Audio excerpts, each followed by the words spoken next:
5월이 지나가고 6월이 새롭게 시작하면서 또 큐티책이 바뀌게 되는데 여러분 큐티하고 계십니까? 5월을 돌아보면서 내가 몇 번이나 큐티했는가 찔리시는 분도 계실 텐데요.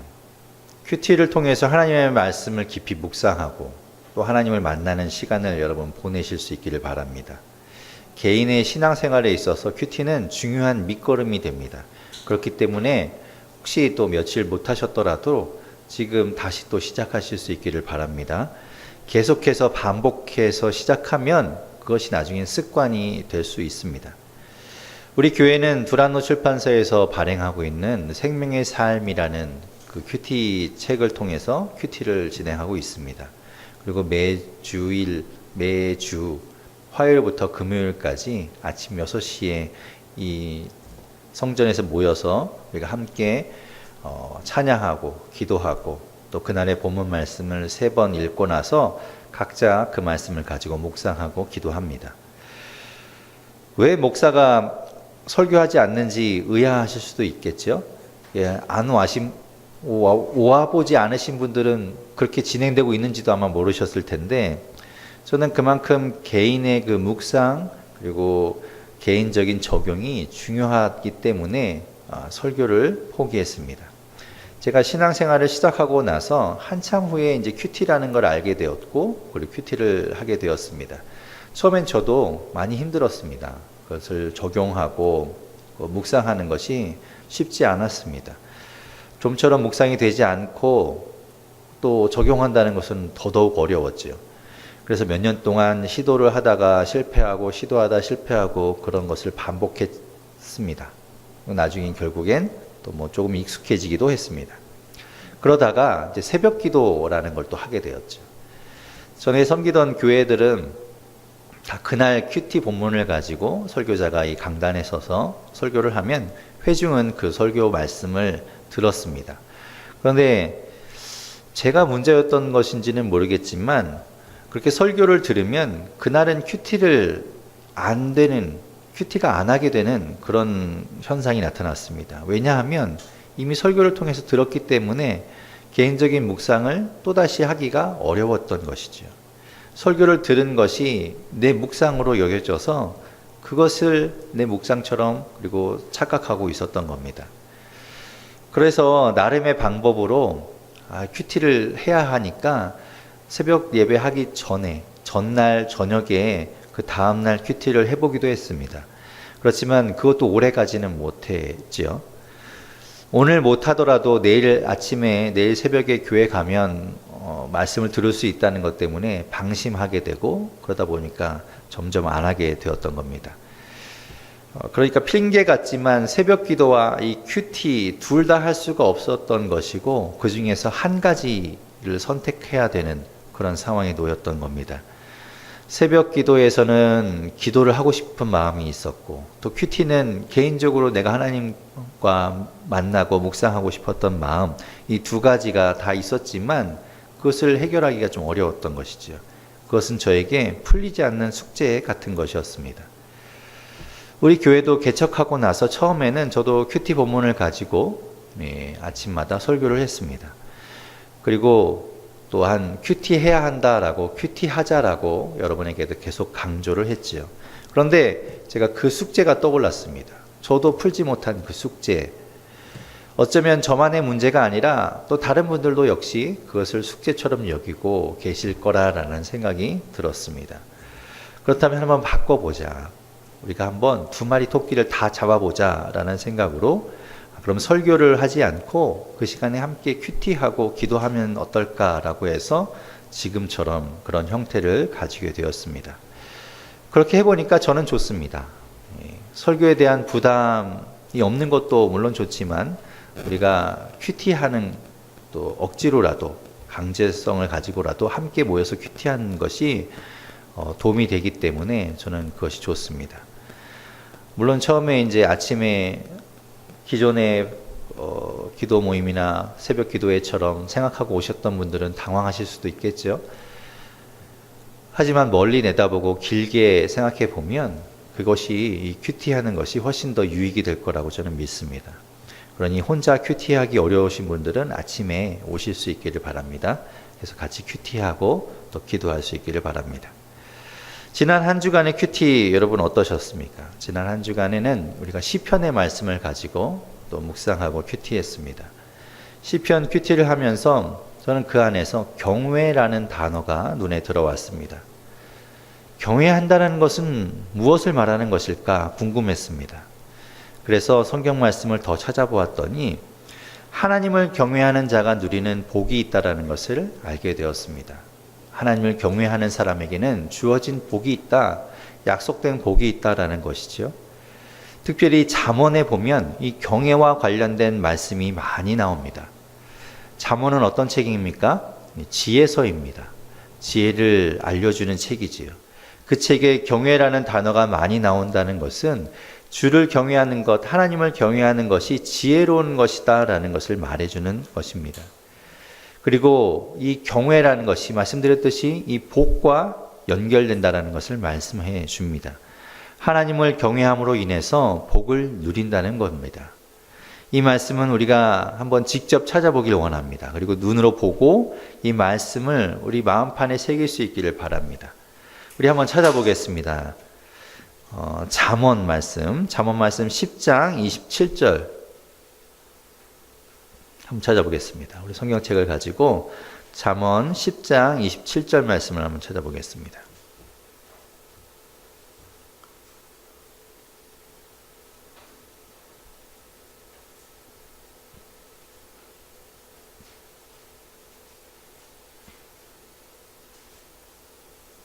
잠언 10장 27절입니다.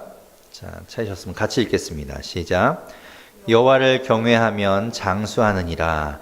그러나 악인의 수명은 짧아지느니라. 아멘.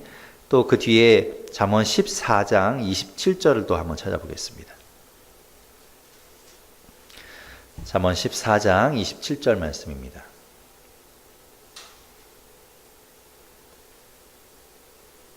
자, 같이 읽어보겠습니다. 시작. 여호와를 경외하는 것은 생명의 셈이니 사망의 그물에서 벗어나게 하느니라. 아멘. 또 그 뒤쪽에 잠언 19장 23절도 한번 찾아보겠습니다. 잠언 19장 23절.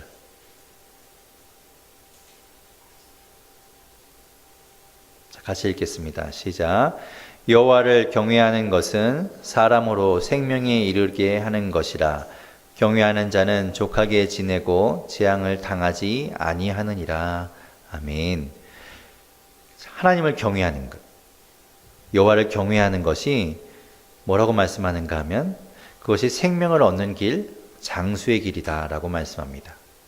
생명의 구원을 얻게 하는 길이다라는 것이지요. 또한 시편에서도 하나님을 경외하는 자가 누리는 복에 대해서 노래하고 있습니다. 우리 잠언 말씀 그 앞에 나와 있는 시편 31편 말씀 한번 보겠습니다. 시편 31편 19절 말씀.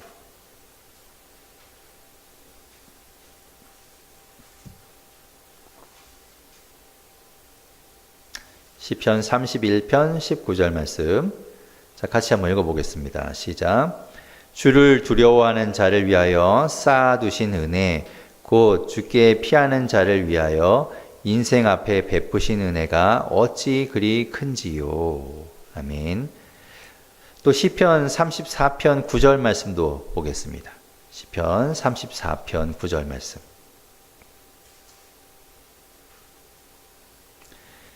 34편 9절 말씀 같이 읽겠습니다. 시작.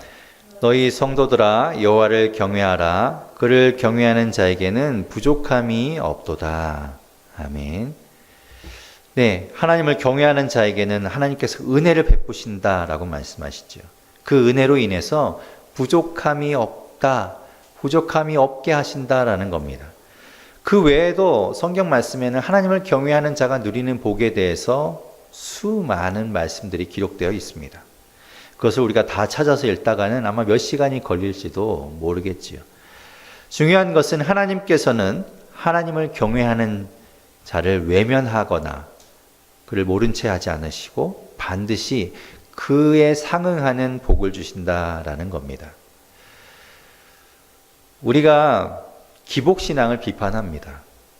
지금 현재의 삶에서 복을 받기 위해서, 내가 잘 되기 위해서 믿는 그런 초보적인 신앙에서 우리가 성장하고 성숙해야 한다라고 이야기하고 그렇게 알고 있지만, 하나님께서는 믿는 자에게, 하나님을 경외하는 자에게 주신다라고 약속하신 그 복을 일부러 우리가 마다할 필요는 없겠지요.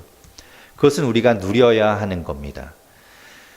순서가 바뀌면 안 됩니다. 하나님을 경외할 때 복을 받게 되는 겁니다. 복을 받기 위해서 하나님을 경외하는 것이 아니지요. 저뿐만 아니라 우리 모두가 하나님을 경외하여서 약속하신 복을 받다 누릴 수 있기를 바랍니다.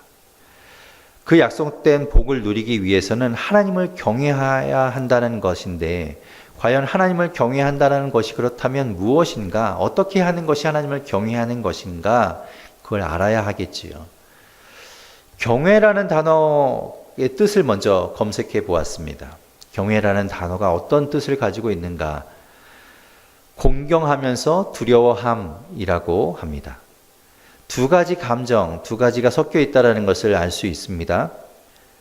공경하는 마음, 그리고 두려워하는 마음, 두 가지가 합쳐져 있는 것이 경외입니다.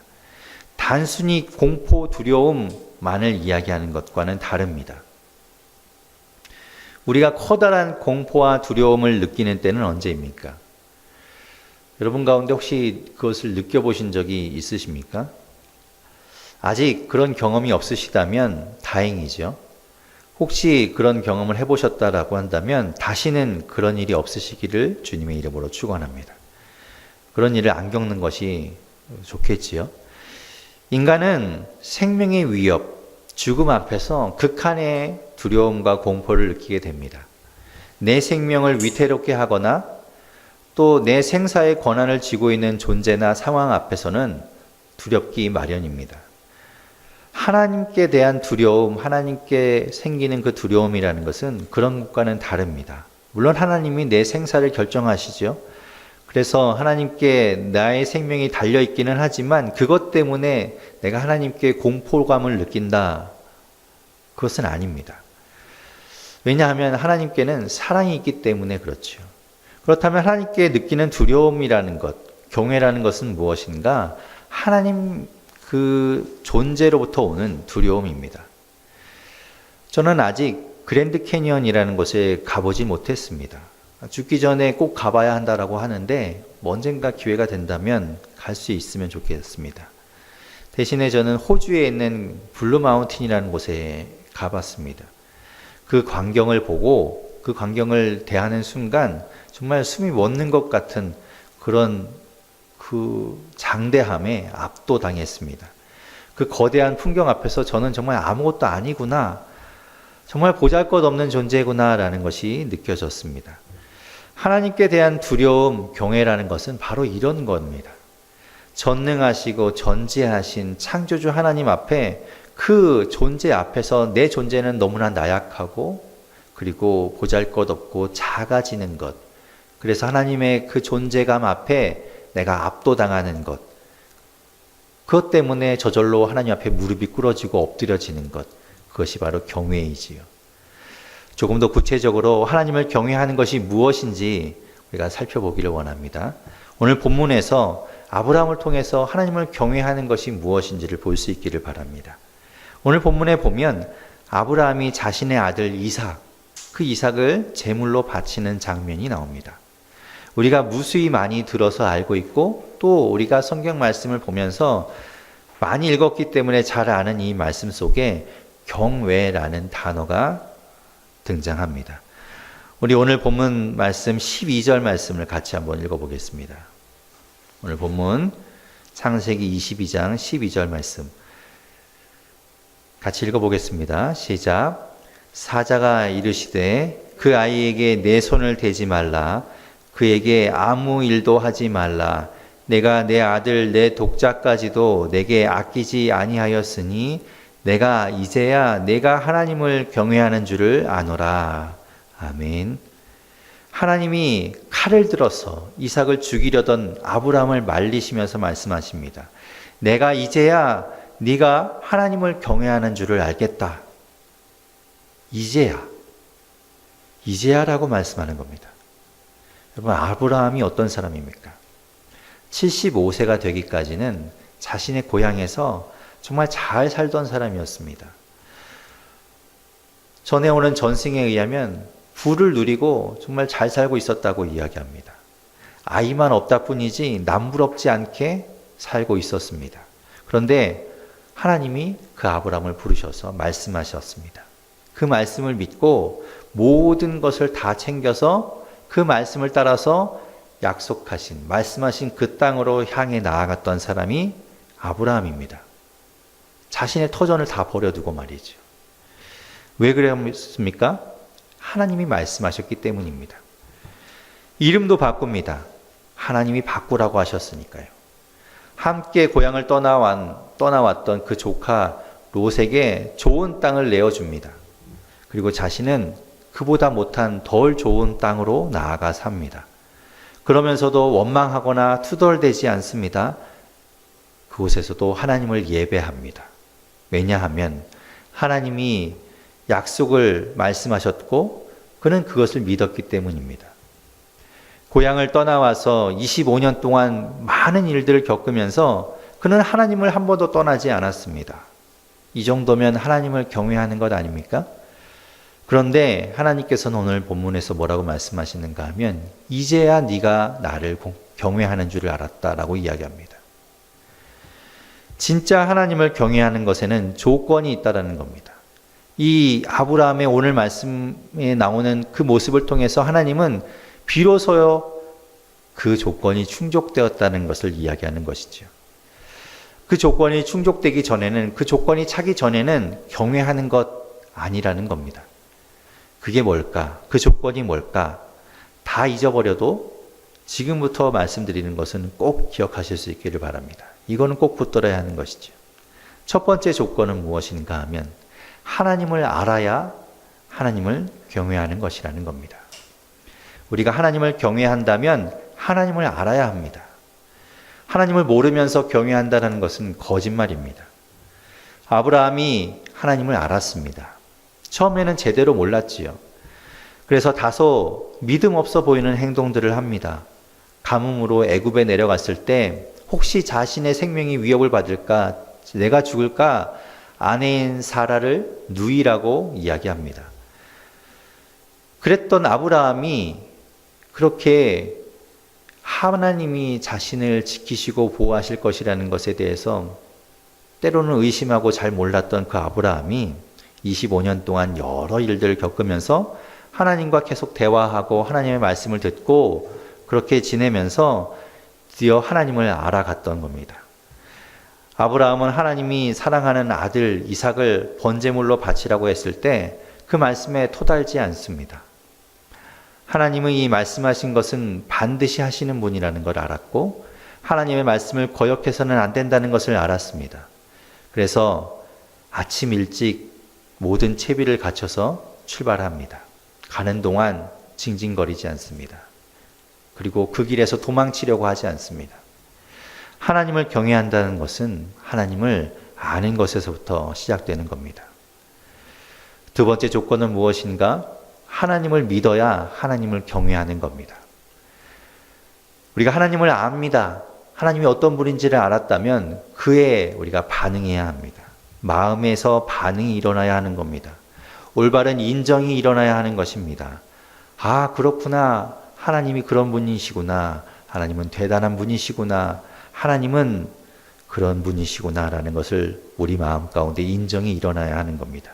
그것이 바로 믿음으로 이어지는 것이죠. 우리가 하나님을 알아야 한다고 했는데 하나님을 알고 나서도 우리가 반응하지 않으면 경외할 수 없는 겁니다. 아는 것은 믿음으로 이어져야 하는 것이지요. 그것은 하나님을 인정하는 겁니다.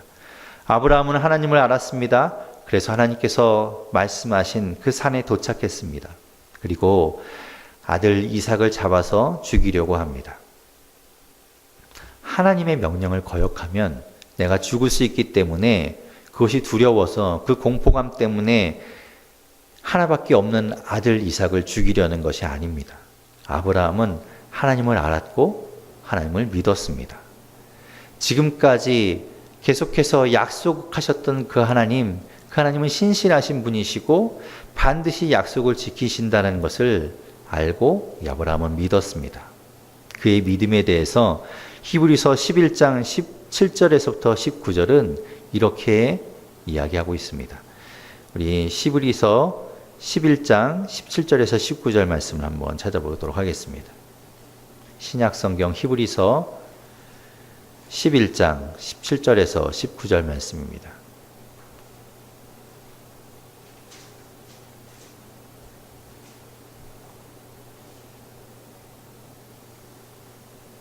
히브리서 11장 17절에서 19절 말씀. 같이 한번 한 목소리로 읽어보겠습니다. 시작. 아브라함은 시험을 받을 때 믿음으로 이삭을 드렸으니 그는 약속들을 받은 자로 돼 그 외아들을 드렸느니라. 그에게 이미 말씀하시기를 내 자손이라 칭할 자는 이삭으로 말미암음이라 하셨으니 그가 하나님이 능히 이삭을 죽은 자 가운데서 다시 살리실 줄로 생각한지라. 비유컨대 그를 죽은 자 가운데서 도로 받은 것이니라. 아멘. 아브라함이 어떤 믿음이 있었는가? 내가 이삭을 바칠지라도 하나님께서는 약속하신 대로 그 이삭에 통해서 기업을 이어가신다고 하셨으니 그렇다면 이삭을 다시 살리시겠구나 라는 믿음이 있었다는 겁니다. 아브라함이 전에도 하나님을 알았지만 그때는 온전히 하나님을 믿지 못하였습니다. 그래서 아들을 주신다고 하셨는데 그때가 이르지 않자 자신이 인간적인 방법을 통해서 여종 하갈을 통해서 이스마엘을 낳아서 그 대를 이어보려고 인간의 방법을 썼습니다. 제대로 하나님을 믿지 못했던 것이지요. 그런 아브라함이 자신의 아들을 기꺼이 죽일 수 있을 정도로, 자신의 아들을 기꺼이 바칠 수 있을 정도로 지금은 하나님을 믿고 있는 겁니다. 하나님을 경외한다는 것은 하나님을 믿는 겁니다. 세 번째 조건은 무엇인가? 하나님께 순종해야 하나님을 경외하는 겁니다. 그것은 하나님과 내가 일치하는 과정입니다. 하나님과 뜻과 말씀에 나를 맞추는 것이 순종입니다. 단순히 명령에만 따르는 로봇 같은 삶을 살아가는 것이 아니라 나를 하나님께 맞추어가는 그런 삶을 살아가는 것이죠. 잠언 8장 13절 말씀, 이 앞에 자막이 준비되어 있는데 우리 두 말씀 한번 같이 읽어보겠습니다. 잠언 8장 13절 말씀 같이 읽겠습니다. 시작. 여호와를 경외하는 것은 악을 미워하는 것이라. 나는 교만과 거만과 악한 행실과 패역한 입을 미워하느니라. 아멘. 또 잠언 16장 6절 말씀도 같이 읽어보겠습니다. 시작. 인자와 진리를 인하여 죄악이 속하게 되고 여호와를 경외함으로 말미암아 악에서 떠나게 되느니라. 아멘. 하나님이 악에서 떠나라고 악한 행실을 하지 말라고 해서 그러면 안 된다고 말씀하셨기 때문에 따르는 것도 중요하지만 하나님이 어떤 분이신가를 알고 그 하나님을 믿고 하나님의 마음을 알아서 하나님은 악을 미워하시는 분이라는 걸 우리가 알았기 때문에, 그것을 믿었기 때문에 그렇다면 나도 하나님을 따라 하나님께서 악을 미워하시니 나도 악을 미워하고 악에서 떠나겠다라는 것이, 이것이 진짜 순종이라는 겁니다. 아브라함이 하나님을 잘 알았지요. 그리고 이삭을 다시 살리실 것도 믿었습니다. 그래서 하나밖에 없는 100세에 얻은 그 귀한 아들을 하나님께 드리려고 했습니다. 아브라함이 하나님을 믿었기에, 다시 살리실 것을 믿었기에 어쩌면 순종하지 않았을 수도 있었겠다라는 생각을 합니다. 하나님 어차피 살리실 거 아닙니까? 어차피 하나님께서는 이 아들 이삭을 통해서 기업을 이어가신다, 그 대를 이어가신다고 하셨는데 그러면 이런 일을 뭐하러 합니까? 하나님 굳이 안 해도 되지 않겠습니까? 그런 마음이 생길 수도 있지 않겠습니까? 하지만 그럼에도 불구하고 그가 이삭을 향해서 칼을 듭니다. 그것은 하나님의 뜻에 자신을 맞추어 자기를 내려놓고 순종했기 때문에 가능했던 일입니다. 하나님께서는 아브라함을 통해서 무엇을 원하고 계셨는가? 그의 삶에서 우선순위를 하나님께 두기를 원하고 계셨던 겁니다. 아브라함은 그거를 알았던 것이지요. 그래서 그 뜻에 자신의 뜻을 맞추어 순종했던 겁니다. 오늘 말씀 12절에도 등장하지만 오늘 본문 아닌 이 뒤에 등장하는 창세기 22장 16절에서도 하나님께서는 이렇게 말씀하십니다. 제가 16절 말씀을 읽어보겠습니다. 시작. 이르시되 여호와께서 이르시기를 내가 나를 가리켜 맹세하노니 내가 이같이 행하여 내 아들 내 독자까지도 아끼지 아니하였은지. 네가 내 아들을 아끼지 아니하였으니 네 아들, 그 사랑하는 그 아들까지도 아끼지 않고 나에게 바칠 수 있을 만큼 네가 네 삶의 우선순위를 내게 두고 있는 것을 내가 보니 이제야 네가 나를 경외하는 줄 알겠다 라고 인정하는 것이죠. 하나님을 경외하는 것은 하나님께 순종하는 겁니다. 오늘 말씀을 통해서 우리는 하나님이 인정하시는 것, 하나님이 인정하시는 진짜 하나님 경외하는 것이 무엇인지를 살펴보았습니다. 하나님이 내 생사를 주관하시는 그런 분이기 때문에 두려워서 하나님을 경외하려고 막 벌벌 떠는 것이 아니라 하나님을 아는 것, 그리고 하나님을 믿는 것, 하나님께 순종하는 것, 그것이 하나님 존재 앞에서, 하나님 앞에서 정말 하나님을 경외하는 마음으로 나아가는 겁니다. 이것은 너무나 중요한 것입니다. 복을 받기 위해서가 아니라 그렇게 하나님을 경외하는 것이 우리 신앙의 기본이 되는 것입니다. 그것에서부터 출발하는 것이지요.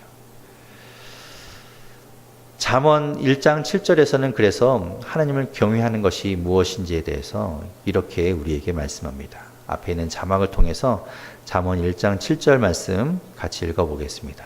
시작. 여호와를 경외하는 것이 지식의 근본이거늘 미련한 자는 지혜와 훈계를 멸시하느니라. 아멘. 또한 잠언 9장 10절 말씀도 같이 읽겠습니다. 시작.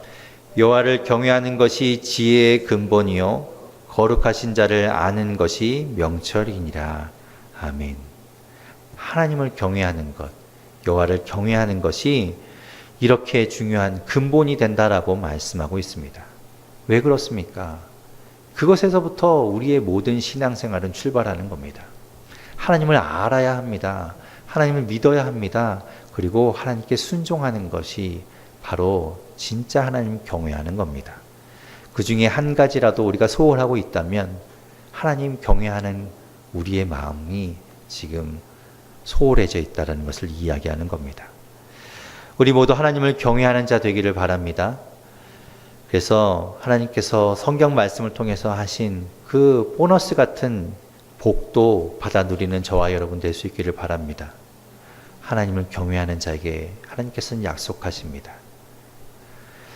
우리 모두 하나님을 경외하며 하나님께 나아갈 수 있기를 바랍니다.